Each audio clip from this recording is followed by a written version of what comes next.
कुमार मिश्रा जी, आप dean of student affairs हैं। Students के बीच में जब आप रहते हैं, किस तरीके का माहौल बना रहा, क्योंकि युवा पढ़ा लिखा तबका माना जाता है, जागरूकता के लिहाज से भी क्या कुछ खास तैयारियां यूनिवर्सिटी की तरफ से भी की गई थी? क्योंकि कोरोना काल में हालांकि यूनिवर्सिटीज तमाम बंद थी, लेकिन ऑनलाइन भी क्लासेस वगैरह जारी थी, तो उसको लेकर क्या कुछ डिटेल्स? देखिए, जब से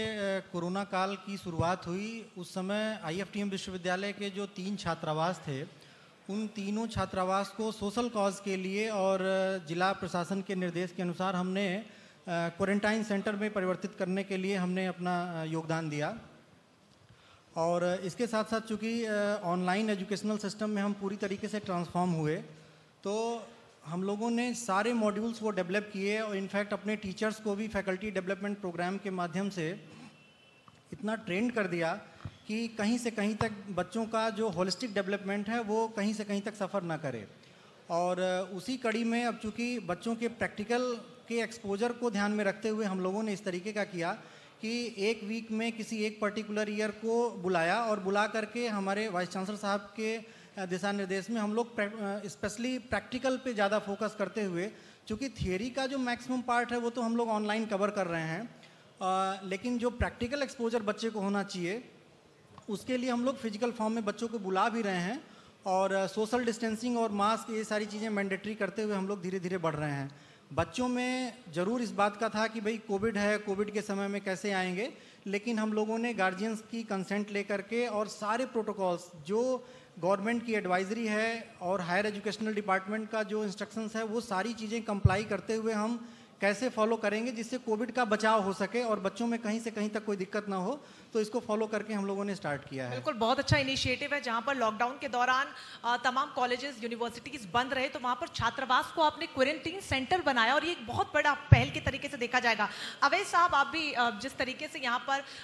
काम लगातार करते रहे, आपका हॉस्पिटल निरंतर काम करता रहा, चुनौतियाँ कितनी थी और किस तरीके से एग्जीक्यूट किया? क्योंकि हॉस्पिटल्स ही थे जो सबसे ज़्यादा यहाँ पर बिना फुल स्टॉप के चले जा रहे थे। हमारा हॉस्पिटल मुरादाबाद मेडिसिटी हॉस्पिटल है और जहाँ पर मेनली बच्चों का काम होता है। बच्चों को जो नवजात शिशु होते हैं उनको ICU की ज़रूरत होती है, और जो बच्चे अभी पैदा हुए हैं वो तो एक इमरजेंसी है, वो तो बंद हो नहीं सकती है।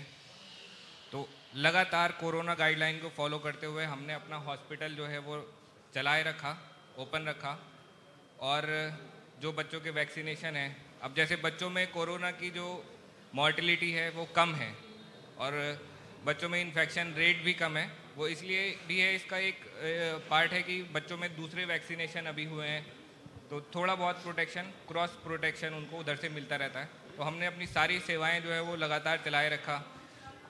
इमरजेंसी में बच्चों की सर्जरी हमारे यहाँ पर होती है, डॉक्टर अबू वैदा है हमारे, तो डेली का जो इमरजेंसी सर्जरी थी वो हम कोरोना गाइडलाइन को फॉलो करते हुए लगातार करते रहे। और ये बहुत मुश्किल था क्योंकि जिसको इमरजेंसी में ज़रूरत पड़ रही है वो तो आपको करना ही पड़ेगा। तो हम इमरजेंसी सर्जरीज़ और जो ICU प्रोसीजर है वो सब करते रहे, और टेलीमेडिसिन का भी हमने यूज़ किया और लगातार अपने पेशेंट से कॉल के थ्रू, टेलीमेडिसिन, वीडियो कॉलिंग पे बात करके जो है उनको अपना इलाज कंटिन्यू करते रहे। जी बिल्कुल, और जिस तरीके से इनिशिएटिव लगातार लिए जा रहे थे, खासतौर पे एक ऐसा अस्पताल जहां पर नवजात बच्चों का जन्म होता है, मुश्किलें वहां पर सबसे ज़्यादा होती हैं, उसको संभालना और तमाम प्रिकॉशंस के बीच बखूबी उस काम को करना वाकई तारीफ़ काबिल है।